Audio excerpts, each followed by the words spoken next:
রোজ রোজ রাতে দেখবে একঘেয়ে রুটি খেতে ভালো লাগে না, আমারও লাগে না, আবার মেয়েও কদিন ধরে বলছে রোজ রাত্রে রুটি তরকারি আর ভালো লাগছে না, একটা অন্য কিছু করো তো দেখি। আমি বললাম কী আর করা যায়, রাত্রে তো রুটি খাওয়া বেশ, রুটি তো খেতেই হবে, তাহলে কি করা যায়।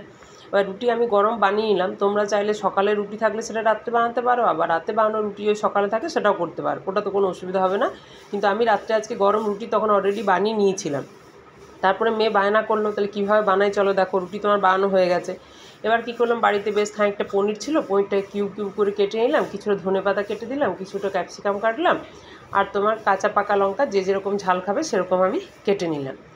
দিয়ে এবারে কী করবো, প্রত্যেকটাকে আমি একসাথে ভালো করে মিশিয়ে নেব। আর আমি কিছুটা চিজ গ্রেট করে রেখে দিয়েছি। এবার আমি কী করলাম, যতগুলো জিনিস আমি কেটে রেখেছিলাম সেগুলোকে সব একটা থালার মধ্যে নিয়ে ভালো করে সব জিনিসগুলোকে আমি মিশিয়ে নেব। পনিরটা দিলাম, ক্যাপসিকাম দিলাম, আর ধনে পাতাটা ভালো করে মিশিয়ে দিলাম, আর যে কাঁচা পাকা লঙ্কাটা কেটে রেখেছিলাম সেটাও এর মধ্যে দিয়ে ভালো করে এটাকে মিশিয়ে নেব। তোমরা একদিন রাত্রে বানিয়ে খেও, রাত্রে যেও নয়, তোমার ব্রেকফাস্টও খেতে পারো, আবার চাইলে বাচ্চার টিফিনও কিন্তু এটা দেওয়া যেতে পারে, খেতে কিন্তু খুবই ভালো লাগবে।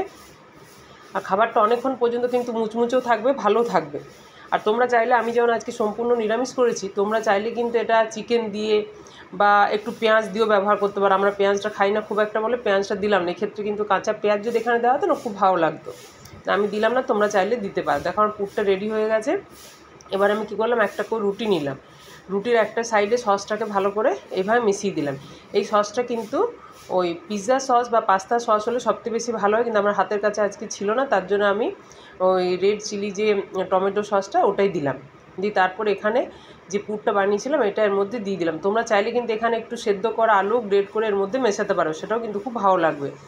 দিয়ে এর মধ্যে দিয়ে দিলাম ভালো করে, রুটিটার একটা সাইডে ভালো করে দেখো কীভাবে ফোল্ড করছি, দিয়ে ওপর থেকে এখানে পরিমাণ মতো চিজ আমি দিয়ে দেবো। তোমরা একদিন অবশ্যই এইভাবে বাড়িতে বানিও, বাচ্চা তো প্রচণ্ড খুশি হবে, বড়রাও খুশি হবে।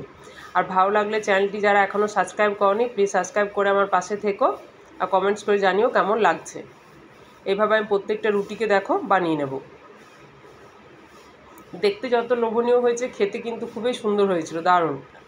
তোমরা সবাই একদিন বাড়িতে অবশ্যই বানিও। এবার একটা ফ্রাই প্যান বসিয়ে দিলাম, তার মধ্যে বেশ খানিকটা বাটার দিয়ে এবার রুটিগুলোকে এইভাবে একটা একটা করে বসিয়ে দেবো। দিয়ে একদম লাল ব্রাউন কালার হওয়া পর্যন্ত এটাকে ভালো করে মুচমুচে করে আস্তে আস্তে সিমে গ্যাসটা রেখে ভালো করে ভাজবে। দেখো কী সুন্দর তৈরি হয়েছে।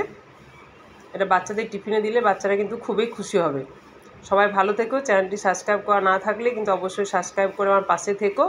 আর এই রেসিপিটি বাড়িতে অবশ্যই একদিন বানিয়ে তোমরা সবাই মিলে খেও, ব্রেকফাস্টও ভালো লাগবে, ডিনারও ভালো লাগবে, আবার টিফিনে যদি বাচ্চাকে দিতে চাও ওটাও কিন্তু খুব ভালো লাগবে। সবাই ভালো থেকো, সাবস্ক্রাইব করা না থাকলে করে দিও।